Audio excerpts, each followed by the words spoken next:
Imagine a map so accurate it depicted Africa's shape 600 years before Europeans even sailed there.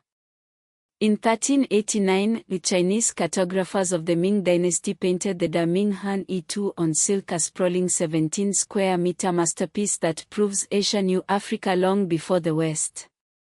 But this is just the beginning. For centuries, maps were used not just to explore Africa, but to exploit it.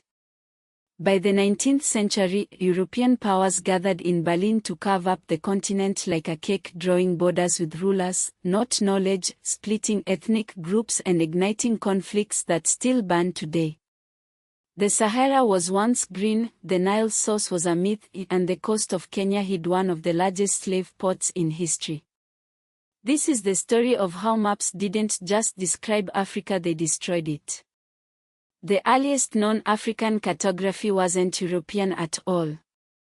Ancient Egyptians like Imhotep sketched the land as early as 1500 BC, though the evidence is debated.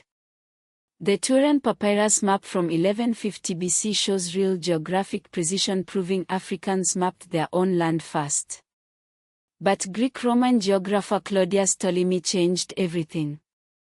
His 2nd century geographia placed the Nile's origin at the fictional Mountains of the Moon, a lie that misled explorers for 1,400 years. When his work reached Europe after the fall of Byzantium in 1453, it became gospel. Meanwhile, Arab and Chinese traders knew better.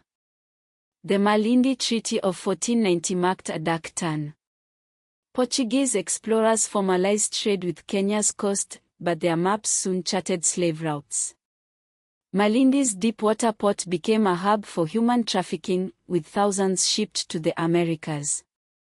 Maps shifted from tools of trade to blueprints for extraction, rivers marked for gold, coasts labeled for slaves.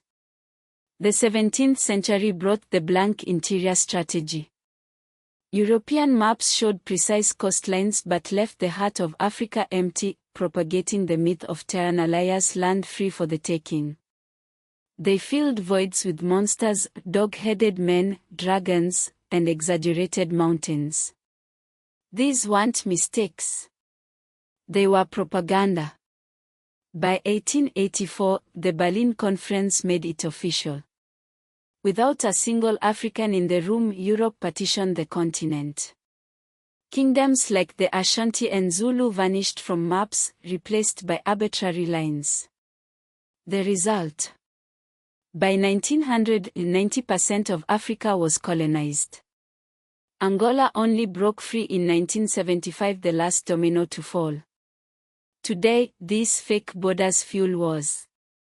The Somali people are split between 3 nations. The Sahel burns with conflicts rooted in colonial divisions. But the story isn't over. Modern Africans are reclaiming their cartographic legacy, from digital maps of ancient empires to artists redrawing the continent's true shape. The Sahara was green once. Perhaps Africa's borders can change again.